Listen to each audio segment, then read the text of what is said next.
sekaligus calon guru penggerak angkatan 11 yang juga saya hormati Bapak Ibu Dewan Guru di SMP Negeri 2 Telelangsat serta karyawan maupun staf di SMP Negeri 2 Telelangsat yang telah berhadir pada hari ini. Pertama-tama marilah kita panjatkan puji syukur atas berkat rahmat Allah yang Maha Kuasa kita dapat melaksanakan kegiatan pada hari ini, yakni diseminasi tentang budaya positif di sekolah kita. Tak lupa salawat dan salam marilah kita curahkan kepada Nabi besar Muhammad SAW beserta sahabat, kerabat dan pengikut beliau hingga akhir zaman. Baik, pada kesempatan hari ini saya selaku pembawa acara sekaligus Ketua Kombel Spenda 2 Telelangsat menyampaikan susunan acara sebagai berikut. Yang pertama pembukaan, yang kedua penyampaian dari calon guru penggerak angkatan 11, dan yang terakhir penutup. Memasuki acara yang pertama yakni pembukaan, marilah kita buka acara pada hari ini dengan membaca basmalah. Bismillahirrahmanirrahim. Terima kasih. Acara kedua yakni penyampaian dari calon guru penggerak angkatan 11 kepada Bapak Muhammad Romansyah. Saya persilakan. Assalamualaikum warahmatullahi wabarakatuh. Alhamdulillah wa syukurillah. Terima kasih ulun sampaikan kepada Bapak Ibu yang telah menghadiri undangan kegiatan salah satu dari rangkaian kegiatan aksi nyata program pendidikan guru penggerak, yaitu diseminasi budaya positif di sekolah kita. Baik Bapak Ibu, ini bagian dari rangkaian tugas kami sebagai calon guru penggerak angkatan 11 pada bagian modul 1.4, yaitu tentang budaya positif. Saya punya kewajiban untuk menyampaikan konsep-konsep inti mengenai budaya positif yang telah dipelajari di program pendidikan guru penggerak. Baik, sebelumnya kita ada kesepakatan bersama sebelum kegiatan. Pertama, HP kita di silent, angkat tangan jika ingin bertanya atau akan menjawab. Kemudian saling menghormati, aktif atau semangat dalam kegiatan, dan saling sama-sama belajar. Selanjutnya dari program pendidikan guru penggerak pada modul 1.4 ada beberapa topik atau pembahasan yang dibahas, yaitu yang pertama disiplin positif dan nilai-nilai kebijakan universal, yang kedua teori motivasi, hukuman dan penghargaan atau restitusi, kemudian tentang keyakinan kelas, kebutuhan dasar manusia dan dunia yang berkualitas, restitusi, 5 posisi kontrol, restitusi, segitiga restitusi. Mungkin kalau ini disampaikan semua akan memerlukan waktu yang lama, tapi saya akan mengambil konsep-konsep atau inti dari pada materi-materi pada modul budaya positif ini. Kita langsung saja. Yang pertama ini mind map atau peta konsep mengenai disiplin positif yang teorinya disampaikan oleh Dr. William Glasser. Saya juga tidak pernah membaca bukunya langsung dari buku karya William Glasser ini tentang teori kontrol atau teori pilihan. Tetapi apa yang pernah saya terima di pendidikan guru penggerak akan saya sampaikan. Yang pertama, ide pokok dari beliau, William Glasser, yang pertama, gagasan pokoknya adalah Anda tidak bisa mengontrol orang lain, hanya Anda yang mengontrol diri Anda sendiri. Itu gagasan yang pertama, bahwa dalam konteks disiplin positif kita tidak mungkin bisa mengontrol siswa kita, tetapi kita sendiri yang mengontrol diri kita. Itu ide pokoknya. Sehingga makna disiplin di situ diartikan dengan belajar mengontrol diri, dengan menggali potensi, ya, agar tercapai tujuan mulia, yaitu sesuatu yang menjadi seseorang yang kita inginkan berdasarkan nilai-nilai yang kita hargai. Nah, kemudian ide pokok dari Dr. William Glasser yang kedua yaitu semua perilaku manusia itu pasti memiliki tujuan, baik tujuan jangka pendek maupun tujuan jangka panjang. Ya mungkin ini kita iakan, kita benarkan. Nah, dengan perilaku manusia memiliki tujuan, tentu akan manusia itu akan mempunyai motif, ya, motivasi, motif untuk berperilaku, ada motivasi untuk melakukan sesuatu. Nah, sehingga di sini menurut William tadi bahwa motivasi dalam katanya dengan disiplin positif dalam suatu organisasi itu ada motivasi yang ekstrinsik dan intrinsik. Motivasi yang ekstrinsik yaitu untuk menghindari hukuman, antara lain ya, bahwa kita disiplin itu antara lain untuk menghindari hukuman. Kemudian untuk mendapatkan imbalan. Nah, ini adalah motivasi yang dari luar. Tetapi kata William Glasser bahwa motivasi ekstrinsik ini tidak langgeng, ya, artinya bersifat sementara. Ketika dia terhindar dari hukuman, maka disiplinnya akan kembali ke berkurang. Begitu juga untuk mendapatkan imbalan. Ketika tidak ada imbalan, maka murid tidak akan disiplin. Sedangkan yang diharapkan dari konsep disiplin positif yaitu motivasi yang dari dalam, yaitu bagaimana murid menghargai dirinya sendiri dan murid meyakini nilai-nilai kebajikan universal. Nah, nanti ini akan dituangkan dalam keyakinan kelas. Mind mapping yang ketiga bahwa model berpikirnya kata William Glasser adalah menang-menang, win-win solution, ya. Tidak ada menang guru, tidak ada menang siswa. Artinya sama-sama mencari solusi terhadap suatu permasalahan disiplin.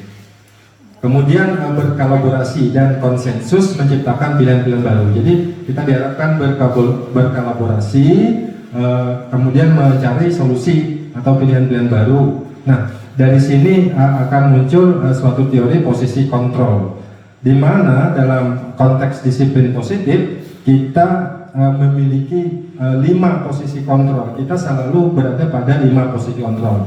Yang pertama, kita bisa saja sebagai penghukum, pembuat orang merasa bersalah. Kemudian bisa kita juga menjadi teman. Yang keempat, kita bisa menjadi pemantau. Tapi posisi kontrol yang diharapkan adalah bahwa dalam konteks ini antara guru dan murid kita harus bersikap sebagai manajer, ya. Kalau kita bersikap sebagai penghukum dan pembuat rasa bersalah, itu nanti yang muncul cuman menimbulkan motivasi eksternal saja, ya, yaitu siswa akan menghindari hukuman. Dia disiplin karena menghindari hukuman. Kalau kita menerapkan posisi kontrol sebagai teman atau pemantau, nanti dia akan mengharapkan imbalan. Yang diharapkan kita sebagai manajer. Bagaimana kita sebagai manajer itu? Maka timbullah konsep yang namanya segitiga restitusi. Yang pertama, menstabilkan identitas, memvalidasi kebutuhan, kemudian menanyakan keyakinan. Ide atau gagasan yang keempat dari William Glasser yaitu bahwa kita dihadapkan pada realitas bahwa semua kita itu berbeda, ya. Kita berusaha memahami pandangan orang lain tentang dunia. Kita yang berusaha memahami siswa, pandangan siswa, ya. Bukan kita memaksakan pandangan kita kepada siswa harus seperti apa. Gitu. Kalau itu paradigma yang baru seperti itu. Kita yang harus memahami pandangan orang lain tentang dunia. Kemudian setiap orang memiliki gambaran berbeda-beda. Ya, setiap orang memiliki kebutuhan yang berbeda-beda, maka akan timbul konsep kebutuhan dasar manusia, kebutuhan bertahan hidup, kasih sayang dan rasa ingin diterima, penguasaan, kebebasan dan kesenangan. Setiap permasalahan disiplin kita akan selalu mengkaitkan pada 5 kebutuhan dasar anak. Ya, artinya dia melanggar disiplin pasti dari 5 kebutuhan ini yang kurang, ya. Baik mungkin dia karena bertahan hidup, ya, karena kurangnya kasih sayang atau rasa diterima, mungkin dia ingin berkuasa gitu ya, atau dia ingin kebebasan dalam belajar atau ingin kesenangan. Nah, ini adalah inti dari apabila kita menemui masalah disiplin di sekolah, disiplin dengan siswa. Baik, panjang ya. Selanjutnya saya ingin bertanya, yang pertama, hukuman dapat mendisiplinkan anak. Pemberian hukuman dengan hal positif seperti membaca atau membersihkan halaman sekolah dapat meningkatkan disiplin anak. Memberi penghargaan dapat meningkatkan motivasi belajar anak. Silakan ada yang bisa berpendapat tentang pertanyaan pematik ini. Apakah hukuman itu memang dapat mendisiplinkan anak? Mungkin ada yang punya pengalaman. Selama ini yang terjadi, apakah kita menghukum itu memang dapat mendisiplinkan anak? Terus, apakah pemberian hukuman dengan hal positif itu dapat meningkatkan disiplin anak? Menurut Bu Hantian, boleh? Ada yang mau berpendapat? Silakan.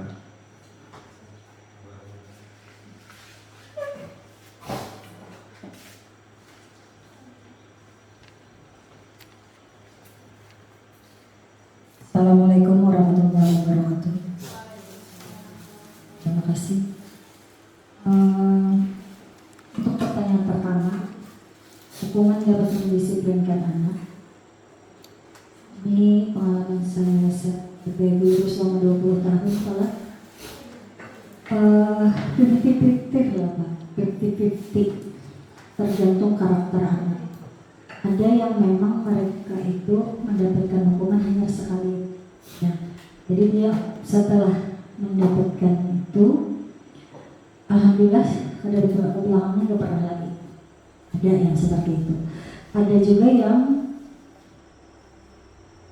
malah lebih sering berkali-kali karena dianggapnya entah hukumannya biasa saja atau gimana, atau ya. Saya rasa itu tadi kembali ke karakter anak. Kadang itu bisa berhasil, kadang tidak. Untuk pertanyaan kedua, pemberian hukuman dengan hal positif seperti membaca dan bersihin halaman lalu meningkatkan disiplin siswa. Relatif ya, mungkin kadang kalau mengatakan 100% bisa membaca atau membersihkan halaman bisa meningkatkan disiplin anak. Karena itu tadi kembali ke karakter anak. Jadi ada anak yang memang ibaratnya kalau di bahasa Banjar itu penjaraan, ya, ada yang memang ada yang malah semakin ya. Memberi penghargaan dapat meningkatkan motivasi anak belajar. Ini hampir 100% positif. Memang banyak seperti itu, malah berajin mengikuti kelas, malah lebih aktif. Memang penghargaannya bentuknya macam-macam, apalagi kalau bentuknya untuk fisik itu hadiah. Nah, memang kalau ini saya memang kebanyakan lah kalau saya menemui ini positif, memang meningkatkan belajar anak. Cuma mungkin tidak tahu dengan pendapat teman-teman yang lain. Boleh. Terima kasih. Ya, terima kasih tanggapannya Ibu Rani. Ada yang lain lagi yang mau menanggapi? Untuk hal yang pengalaman kita bertahun-tahun, ternyata disiplin anak seperti itu saja, begitu ya. Kadang dia baik tergantung orangnya, tapi kenyataannya ya masih terus masih disiplinnya belum bisa meningkat. Ya, hukuman apapun ternyata belum bisa. Ya, yang kedua, baik hukuman itu yang positif itu tidak teruji juga dapat meningkatkan disiplin anak selama bertahun-tahun ini, selama beberapa dekade. Peraturan-peraturan yang ditetapkan di sekolah ternyata mungkin kita anggap masih belum terbukti dapat mendisiplinkan anak. Terus berkaitan dengan yang ketiga, memberi penghargaan dapat meningkatkan motivasi belajar anak. Ya, salah satunya benar, tetapi karena kita di satu sistem ya, penghargaan terhadap salah satu anak itu akan menjadi hukuman bagi anak yang lain. Nah, itu yang perlu dipertanyakan, bahwa secara kelompok apakah penghargaan itu nanti dapat mendisiplinkan dapat meningkatkan motivasi semua anak. Salah satu contoh, kemarin Ibu Rizka bercerita, siapa yang dapat menjawab pulang duluan, ya kan? Itu kan termasuk penghargaan. Tapi ternyata bagi anak-anak yang tidak mampu untuk menjawab, tidak bisa berpikir, maka itu akan menjadi hukuman bagi dia. Nah, ini hal yang seperti ini yang perlu kita lebih bijaksana, ya, penghargaan seperti apa. Nah, terkait dengan hukuman dan penghargaan ini cuma berkaitan dengan motivasi dari luar, dan itu tidak menjamin untuk membuat anak disiplin. Ada anak yang trauma memang dengan penghargaan. Makanya sekarang sistem nilai itu, sistem ranking itu sekarang masih ditinjau ulang begitu ya. Mungkin akan nilai yang baik akan menjadi trauma bagi yang tidak mampu. Jadi yang diharapkan adalah pembelajaran yang menyeluruh. Baik Bapak Ibu, kita lanjutkan. Menurut Bapak Ibu, apakah makna dari kata disiplin? Pernahkah menerapkan kedisiplinan di kelas? Disiplin itu asal katanya adalah disiplina atau belajar. Tapi dalam budaya kita, disiplin itu seringkali menjadi arti yang salah, yaitu sesuatu yang dilakukan seseorang pada orang lain untuk mendapatkan kepatuhan. Jadi kita disiplin di sekolah itu seolah-olah kita patuh gitu ya, patuh kepada orang lain. Nah, itu dalam budaya kita. Disiplin identik sekali dengan ketidaknyamanan. Ketika kita harus absen, masuk pagi, maka kita akan merasa tidak nyaman. Nah, tetapi bukan dengan apa yang kita hargai atau pencapaian suatu tujuan yang mulia. Nah, jadi perubahan dari kata disiplin ini dalam budaya kita itu yang akan kita balik kembali, bahwa pengertian disiplin itu sebenarnya adalah belajar, ya, membuat orang menggali potensinya menuju tujuan apa yang dihargai. Baik Bapak Ibu, menurut dosen dalam bukunya Restructuring School Discipline menyatakan ada 3 motivasi perilaku manusia. Yang pertama, dia menghindari ketidaknyamanan atau hukuman. Yang kedua, dia ingin mendapatkan imbalan atau penghargaan dari orang lain. Yang ketiga, dia ingin menjadi diri yang diinginkan dengan menghargai diri sendiri sesuai nilai-nilai yang dia percaya. Kalau kita yakin bahwa kita disiplin itu untuk menghargai diri kita, bahwa kita disiplin itu karena kita percaya bahwa dengan disiplin mungkin ada nilai barokah, mungkin kita sudah yakin itu, maka disiplin ini akan bersifat paten, ya, bersifat langgeng. Mungkin kita percaya bahwa dengan disiplin kita menghargai nilai-nilai kita, orang yang menghargai, sangat menghargai dengan nilai mungkin bertanggung jawab terhadap tugas atau apa. Jadi yang diharapkan nanti perilaku disiplin siswa itu juga karena dia ingin menghargai diri sendiri. Memang perjalanannya berat, ya, jauh, ya, karena ini perubahan paradigma pendidikan di mana kita menggunakan paradigma lama dengan mendisiplinkan anak itu dengan hukuman atau dengan penghargaan. Tapi dari teori Dave Dawson tadi, dia mengharapkan bahwa be yourself, ya, jadilah dirimu, menghargai nilai-nilai yang harus dia percaya. Ketika kita berangkat kerja, begitu juga dengan guru, ya, maka disiplin kita itu karena kita, kalau kita sudah percaya dengan nilai-nilai, bahwa kita ini bekerja, maka kita akan disiplin dengan sendirinya. Begitu.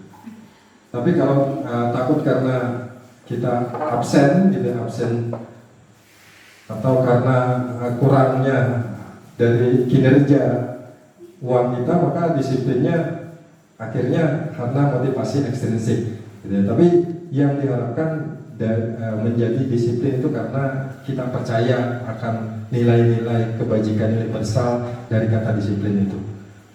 Ya, baik Bapak Ibu, ini cuman hukuman, ada konsekuensi. Ya, konsekuensi mungkin agak lebih baik daripada hukuman, tapi semuanya adalah kurang itu ya. Artinya ini hanya menghasilkan motivasi ekstrinsik saja. Ya, kemudian di sini tindakan guru misalnya menyuruh siswa mencatat 100 kali dalam kalimat saya tidak akan terlambat lagi. Itu menurut Bapak Ibu hukuman atau konsekuensi? Hukuman ya. Lari mengelilingi lapangan basket 2 kali karena terlambat hadir ke sekolah. Hukuman. Murid meminta murid push up 15 kali karena tidak menggunakan masker ke sekolah. Hukuman juga. Menggantikan kertas tugas teman yang telah dicoret-coret. Menggantikan kertas tugas teman yang telah dicoret. Konsekuensi ya. Membersihkan tumpahan air di meja tulis karena tersenggol pada saat belajar. Konsekuensi ya. Murid harus mengenakan sepatu tidak mengenakan sepatu seharian di sekolah karena tidak mengenakan sepatu hitam. Murid disuruh untuk jangan pakai sepatu seharian di sekolah karena dia lupa pakai sepatu hitam. Hukuman ya. Lari mengelilingi lapangan basket 2 kali karena terlambat 10 menit untuk pelajaran PJOK. Apa itu? Konsekuensi. Itu konsekuensi Bapak Ibu. Jadi bedakan ada hukuman, ada konsekuensi. Kita setidaknya jangan memberi hukuman, paling tidak konsekuensi minimal ya. Jangan memberi hukuman ke siswa, tapi konsekuensi saja sesuai dengan kesalahannya. Itu minimal yang bisa kita lakukan. Tapi lebih baik dari itu yang kita lakukan bukan konsekuensi tapi restitusi. Nanti ada babnya restitusi. Bapak Ibu, restitusi itu adalah proses menciptakan kondisi bagi murid untuk memperbaiki kesalahan mereka sehingga mereka bisa kembali pada kelompok mereka. Restitusi itu adalah proses yang kolaboratif yang mengajarkan murid untuk mencari solusi untuk masalah mereka dan membantu murid berpikir tentang mau jadi apa mereka ya. Kemudian mereka harus bagaimana mereka memperlakukan orang lain, itu restitusi ya. Bagaimana seorang guru untuk menciptakan kondisi supaya murid bisa memperbaiki kesalahannya, supaya mereka bisa kembali pada kelompok mereka dengan karakter yang lebih kuat. Itu restitusi. Jadi ada hukuman, ada konsekuensi, tapi lebih diharapkan lagi dari materi dari program buku penggerak itu adalah restitusi yang dilakukan guru ke murid. Ternyata hukuman dihukum penghargaan itu juga merusak hubungan ya, bahwa penghargaan itu juga bersifat menghukum kepada yang lain. Penghargaan itu tidak efektif. Ternyata ini hasil penelitian ya untuk perilaku. Kemudian pengaruhnya jangka pendek dan jangka panjang ya. Jadi bukan hanya hukuman tapi penghargaan itu juga bisa dikatakan bisa menjadi hukuman.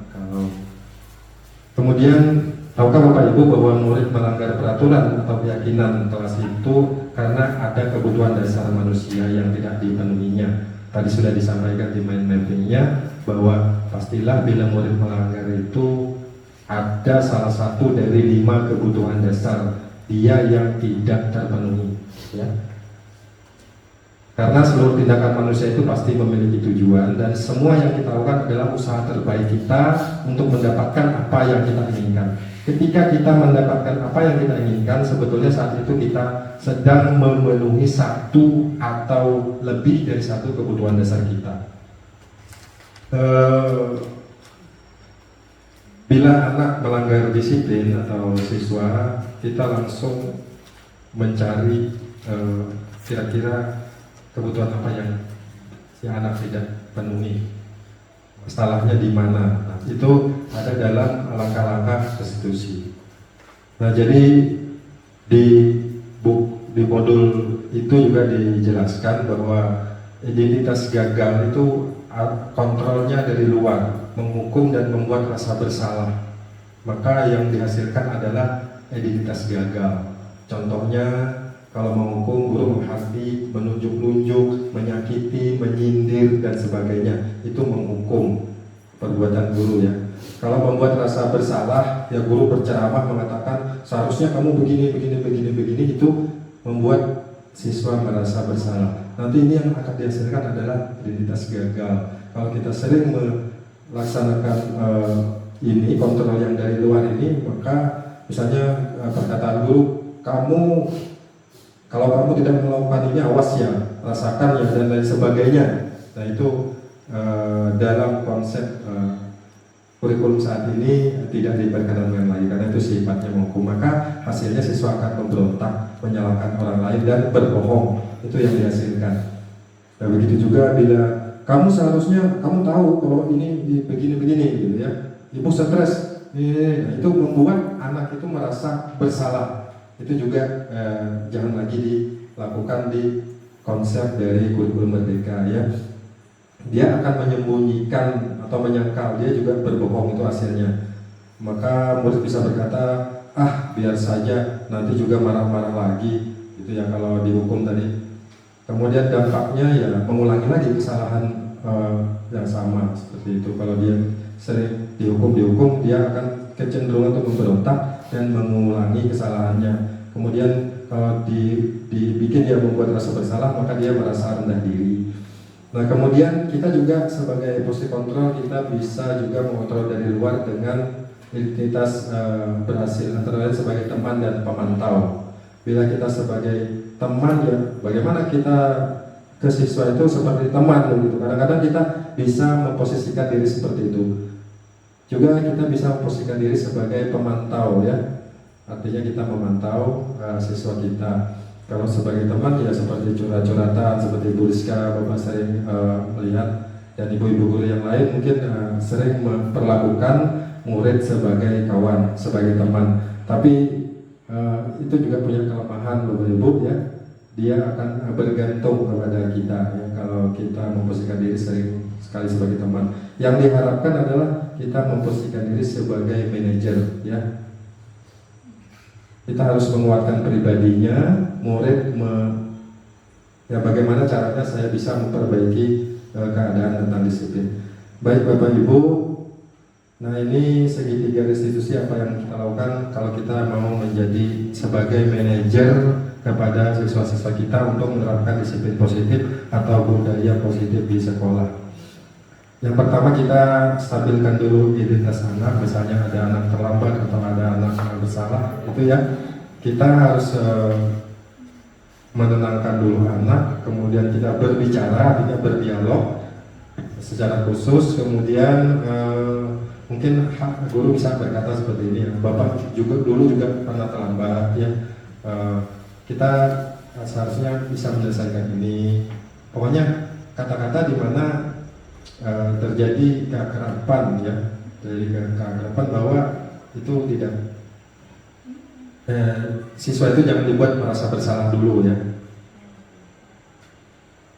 Kemudian kita validasi dulu kebutuhannya, kita ketahui dulu alasan-alasannya. Jangan, artinya langkah yang ini minimal juga harus kita lakukan sebelum kita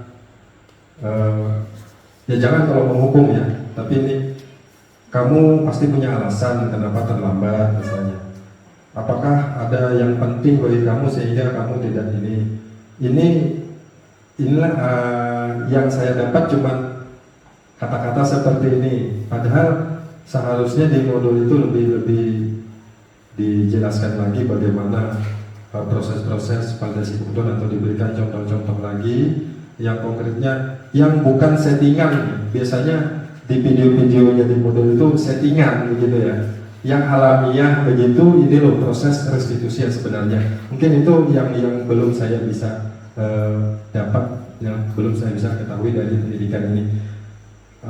Kalau yang di contoh-contoh yang diberikan tentang restitusi, seolah-olah memang anak itu bersalah begini, masuk kemudian anak pun menjawab sesuai dengan apa yang telah diskenariokan. Itu yang membuat kita masih belum menguasai betul bagaimana prinsip atau kegiatan restitusi dilakukan. Kalau pengalaman saya waktu di Padang Batung 1, guru BK Ibu Mahmudah, saya memang hampir setiap hari duduk di situ. Beliau memang merestitusi anak itu memang sampai anak itu menyadari betul, kelihatannya anak itu tertunduk dan memang anak itu tidak mengulangi lagi perbuatan seperti itu. Itu saya sering duduk-duduk di ruang BK Ibu Mahmudah. Anak yang nakal pun bisa jadi takut dengan beliau, begitu ya. Anak yang sulit sekali diatasi karena kesabaran ibu itu untuk menerapkan langkah-langkah restitusi ini, anak itu jadi sadar, begitu ya. Anak itu jadi sadar dan dia selalu tidak hanya sekali, ketika anak itu mengulangi, dia panggil lagi, kemudian dia set lama, komunikasinya lama sama anak itu. Nah, itu mungkin yang dimaksud dengan kegiatan restitusi, dan diharapkan semua guru juga melakukan itu, gitu. Semua guru juga mencoba melakukan restitusi kepada siswa. Mungkin nanti bisa di video masing-masing kalau ada siswa kesalahan, nanti giliran siapa melakukan restitusi, kita coba. Baik, ada yang ingin disampaikan atau ditanyakan? Terima kasih. Mungkin waktunya lebih yang ini, mohon maaf mengganggu Bapak Ibu.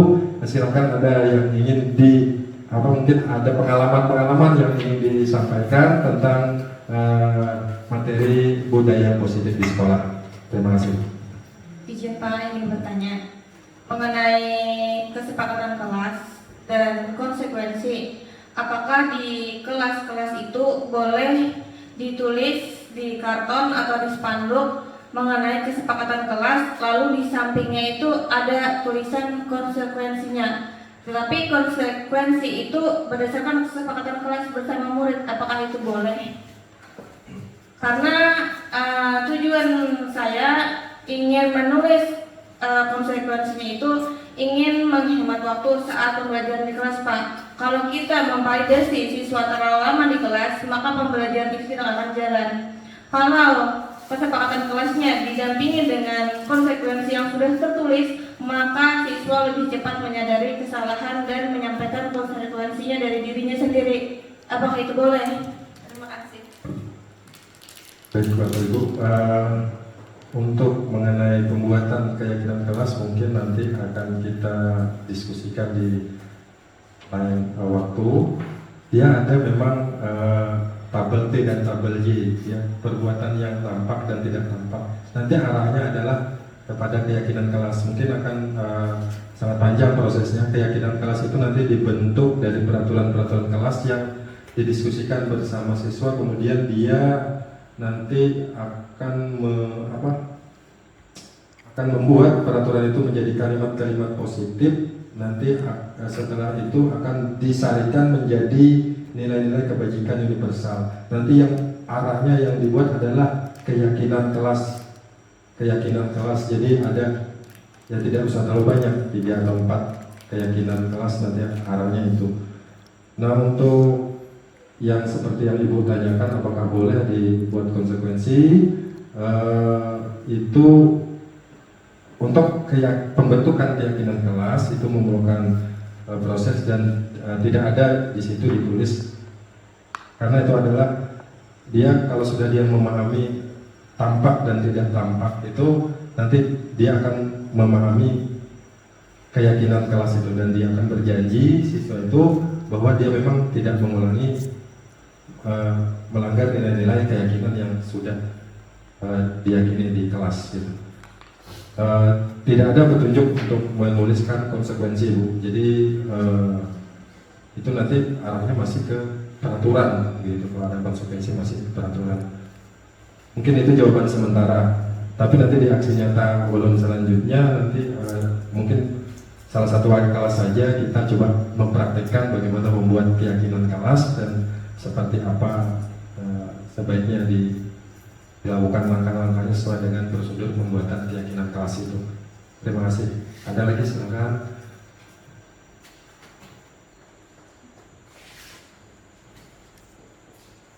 Ya, terima kasih Bapak. pertanyaan mungkin tadi sedikit tentang penghargaan yang imbasnya nanti akan menjadi hukuman bagi yang lain. Bagaimana kalau kasusnya itu seperti ini, kalau yang seperti Ibu Rizka tadi mungkin memang ada apa namanya hukuman bagi yang lain. Kalau konteksnya bagaimana seperti yang kami jalankan waktu proyek kelima dengan Ibu Frida kemarin kan kita memberi penghargaan sebelum pembelajaran itu kita sudah mengumumkan bahwa kita memberikan penghargaan bagi kelompok siswa yang memang bagus hasilnya. Nah di situ kami melihat siswa-siswa aktif dan mereka yang benar-benar ingin tampil bagus dan alhamdulillah bagus. Tapi pada akhirnya kami memang memberikan 3 kelompok atau 4 kelompok yang bagus dan sisanya tetap kami beri hadiah secara fisik karena kami menghargai keikutsertaan mereka. Nah apakah itu juga menurut Bapak suatu penghukuman atau memang istilah dari penghukuman ini mungkin nanti dibedakan dengan cara seperti penghargaan seperti apa yang sehingga nanti akhirnya tidak ada penghukuman bagi siswa yang lain dan seperti itu. Terima kasih. Tidak ada yang menanggapi. Baik Ibu, dari teori ini memang dikatakan begitu ya, penghargaan itu berubah jadi hukuman bagi yang lain. Tapi dalam prakteknya itu sebenarnya kalau praktek dasarnya itu sebenarnya juga memberikan motivasi, dorongan, tetapi sifatnya dari luar. Jadi kita tidak serta-merta membenarkan atau teori ini dan menyalahkan teori yang lain.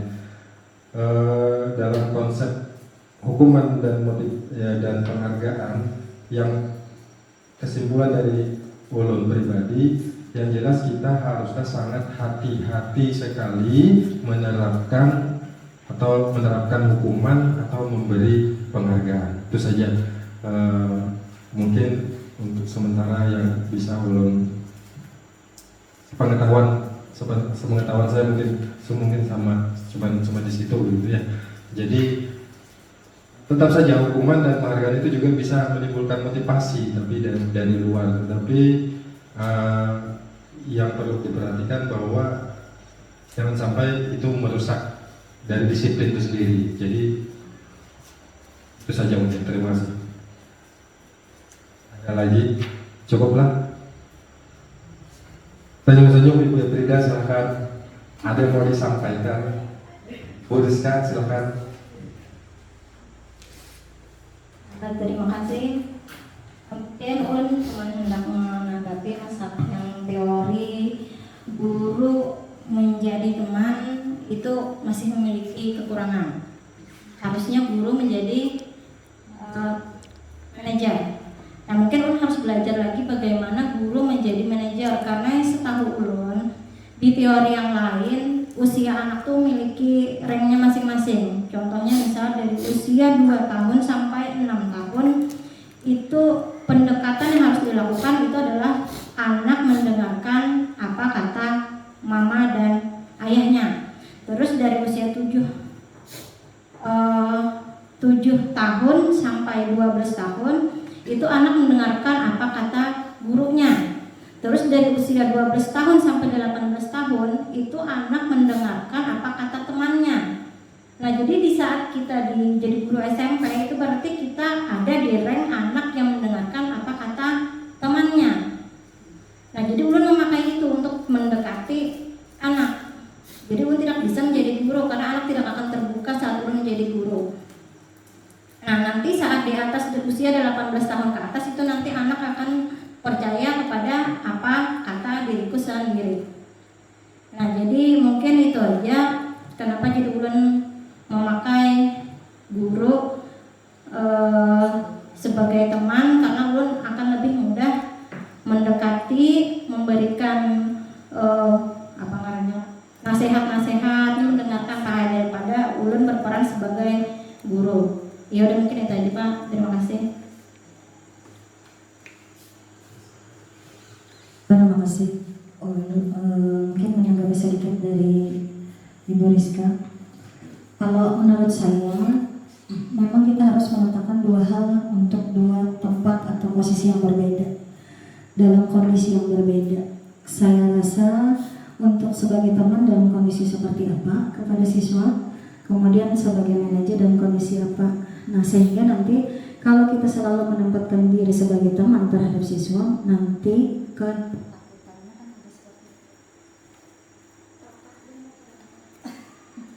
seperti yang ditampilkan di situ kan, bahwa mereka dependen. Arti dependen itu kan ketergantungan terhadap guru.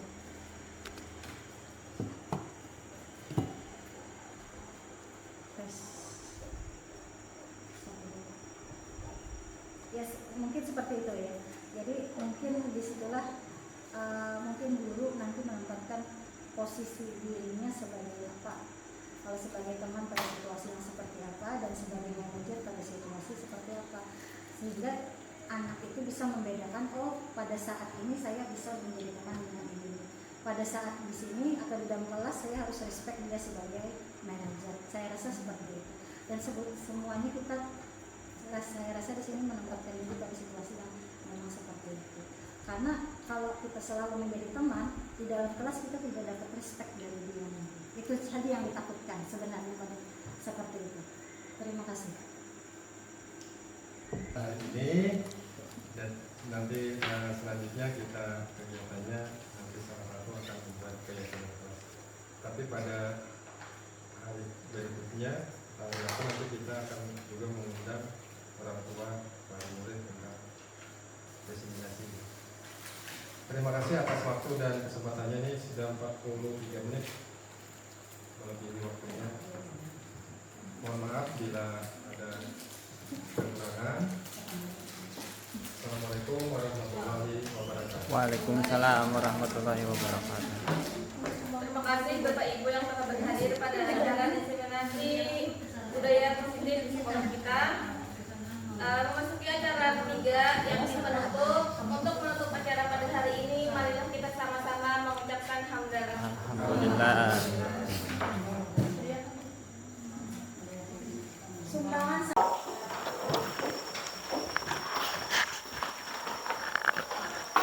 Assalamualaikum warahmatullahi wabarakatuh.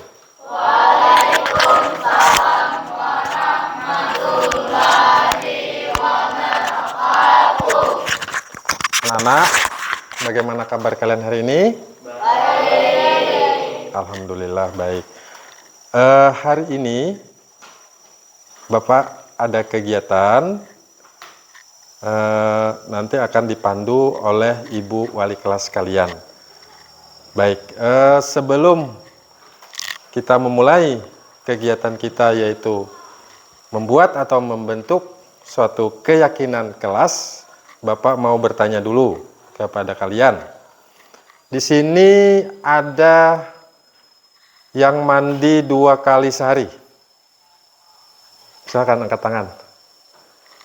2 kali sehari. Wah, banyak.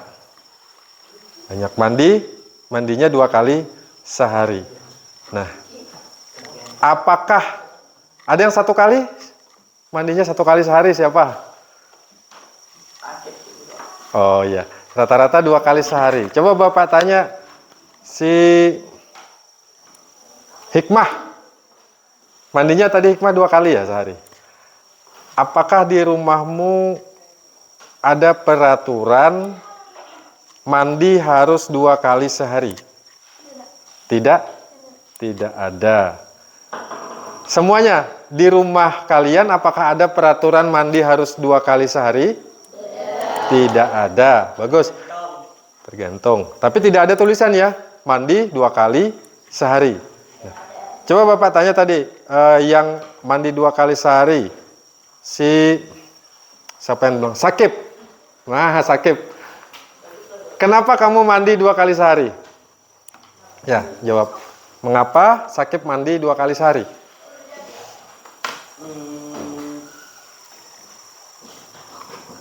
Kenapa? Yang lain aja, Pak. Yang saja. Nih, siapa? Kenapa mandi 2 kali sehari? Yuk. Agar apa?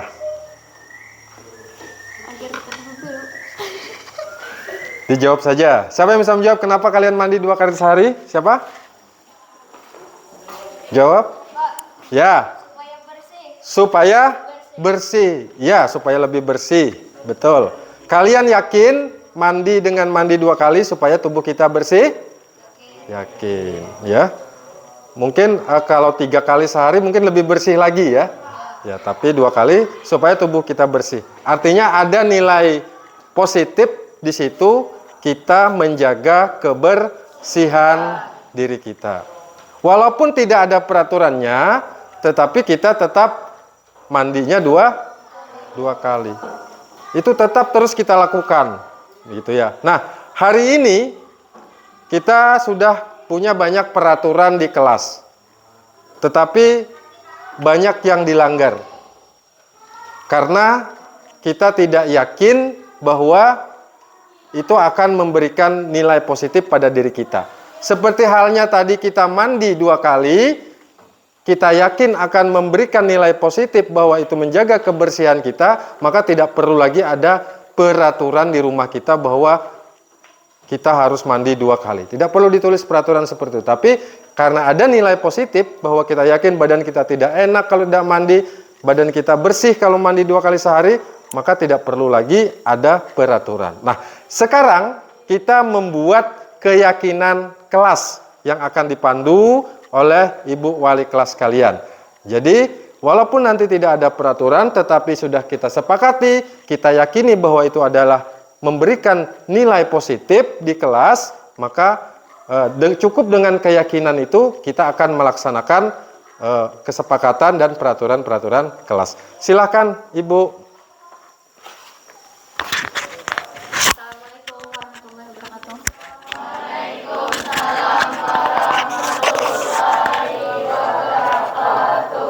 Bagaimana tadi mengenai arahan kesepakatan kelas? Sudah jelas dari Bapak Kepala Sekolah? Jelas. Baik. Sekarang kita biasanya kan dari kalian nih banyak laporan ke ibu. Bu, si A membuli, misalnya Bu, si A mengejek ulun. Bu, si A mengambil pulpen ulun dan lain sebagainya. Itu artinya kalian belum disiplin. Hal-hal kecil jika melanggar peraturan itu artinya belum disiplin. Supaya kalian disiplin, maka hari ini Ibu mengajak kalian membuat kesepakatan kelas. Kesepakatan itu asalnya dari kalian juga, mau menyepakati hal-hal apa saja di kelas ini. Dan kesepakatan kelas ini berlaku waktu pembelajaran di kelas. Kalau HP, tidak boleh main HP saat pembelajaran berlangsung. Terserah. Ini kalau sudah ditulis, langsung tempel di kertas yang telah disediakan di papan tulis. Kada apa-apa sama. Kalau bisa beda ya, jangan bikin 2. Bikin 2 atau 3 silakan. Tidak perlu. Tidak boleh, kata-katanya dimulai dengan tidak boleh apa di kelas ya. Ya, dimulai dari kata tidak.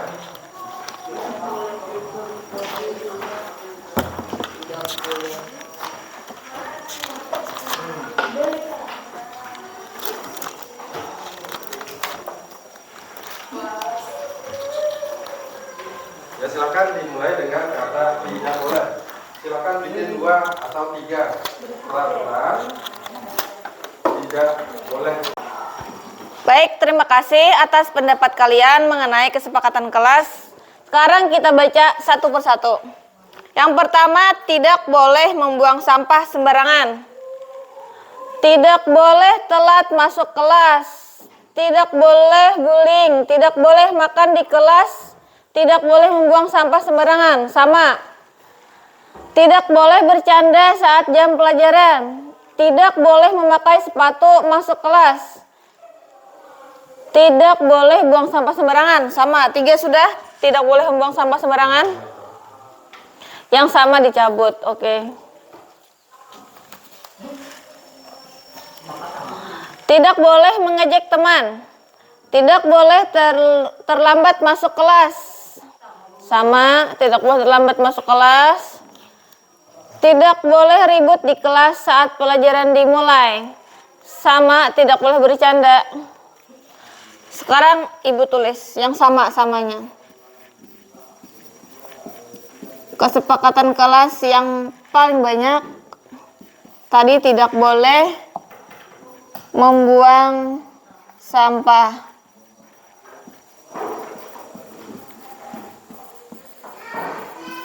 Sembarangan.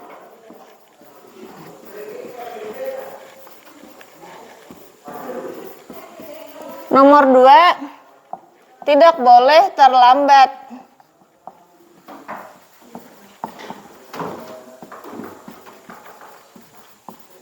Masuk kelas. Yang ketiga, tidak boleh. Nah, 5. Tidak boleh membuli, tidak boleh membuli. Tidak boleh mencuri pulpen. Tidak boleh mengambil barang orang lain berarti.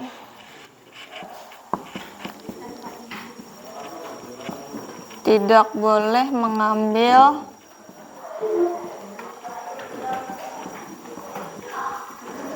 barang orang lain.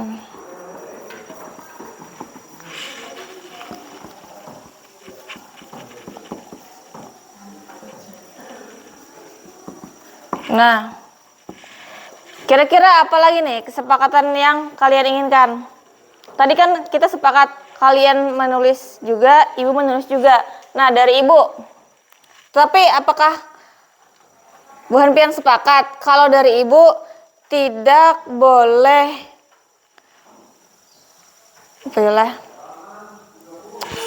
makan tidak boleh adalah makanan minum tadi. Ada. Tidak boleh makan dan minum sambil belajar.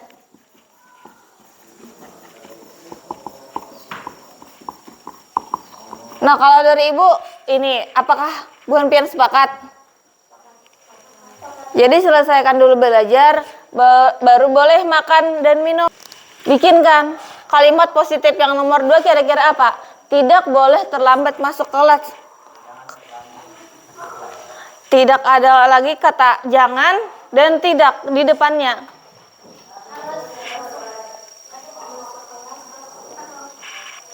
Masuk kelas tepat waktu.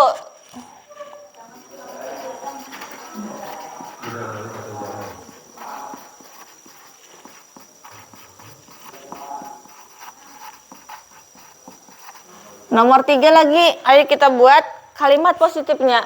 Tidak boleh ribut di kelas. Apa kalimat positifnya? Jangan ada kata tidaknya. Apa ya?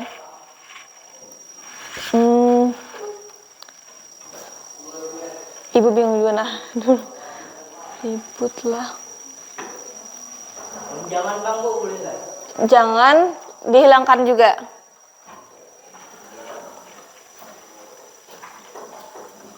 Ribut. Nah, ngeblank juga nah. Dilarang. Belum positif kalimatnya.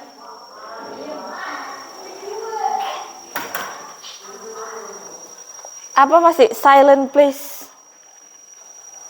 Kalau orang bahasa Inggris biasanya ada silent please, tapi itu tidak cocok untuk kita. Harap apa? Jaga ketertiban di kelas. Atau harap tenang. Harap tenang lebih baik. Harap tenang saat belajar. Harap tenang saat belajar. Apa lagi yuk? Nomor 4.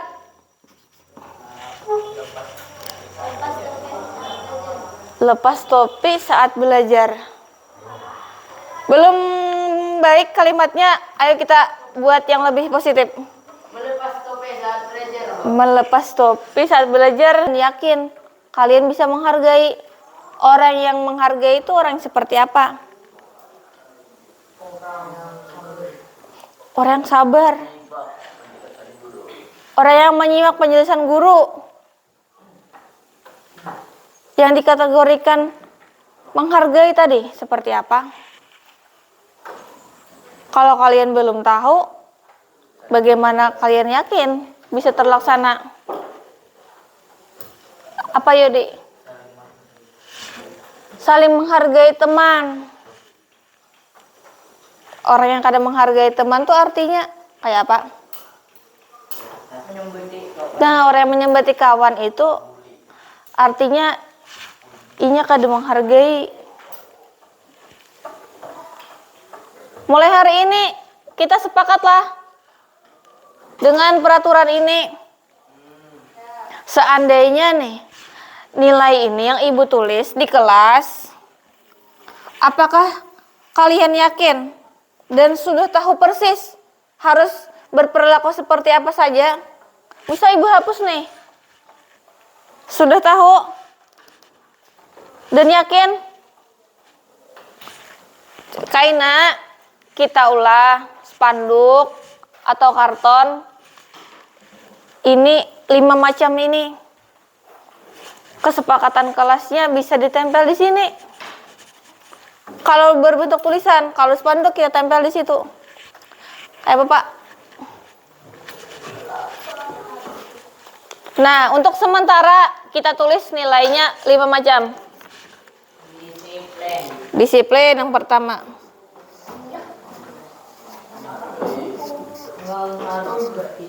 Nah, ini sudah sepakatlah semuanya kita menerapkan perilaku disiplin. Sudah tahu contohnya. Yang kedua, menghargai.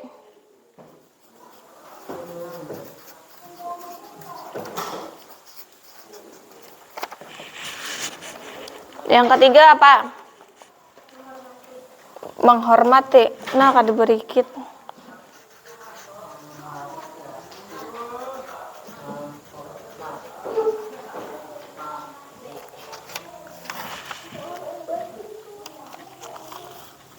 Kada berikit. Nah, gagal. Di sini aja.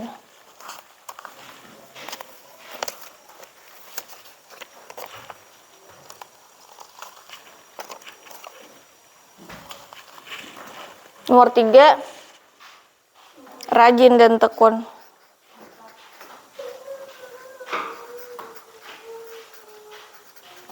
Nomor 4. Nomor 5,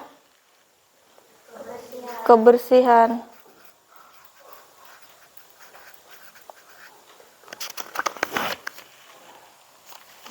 Nah, sudah? 5 ini adalah hasil dari kesepakatan yang kita buat.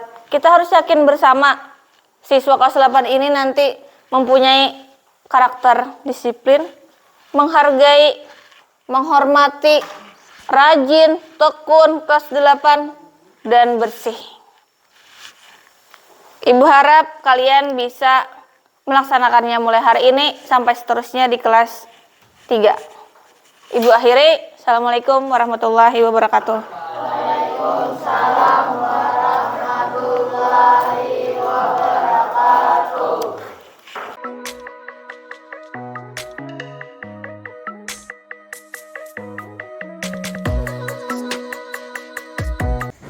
Assalamualaikum warahmatullahi wabarakatuh. Saya Epride Aryani, guru mata pelajaran Bahasa Indonesia di SMP Negeri 2 Telaga Langsat. Setelah diberikan diseminasi dari Bapak Kepala Sekolah, Tentang disiplin positif, saya banyak mendapatkan pencerahan dan pengetahuan baru. Karena apa? Selama ini saya selalu berpikir tentang hukuman atau memberikan penghargaan kepada murid itu merupakan hal yang sangat signifikan. Ternyata setelah mendapatkan diseminasi dari Bapak Kepala Sekolah, saya mendapatkan pengetahuan yang baru tadi, bahwa untuk mengubah itu supaya lebih signifikan, ketika murid melakukan pelanggaran tentang disiplin ini, maka guru sebaiknya melakukan restitusi berdasarkan keyakinan kelas yang telah dibuat bersama dengan murid dan sesuai dengan yang disepakati. Jadi saya mengucapkan banyak-banyak terima kasih kepada Bapak Kepala Sekolah yang telah memberikan pengetahuan dan pengalaman beliau kepada saya selama Bapak mengikuti program Guru Penggerak Angkatan 11. Terima kasih. Wassalamualaikum warahmatullahi wabarakatuh.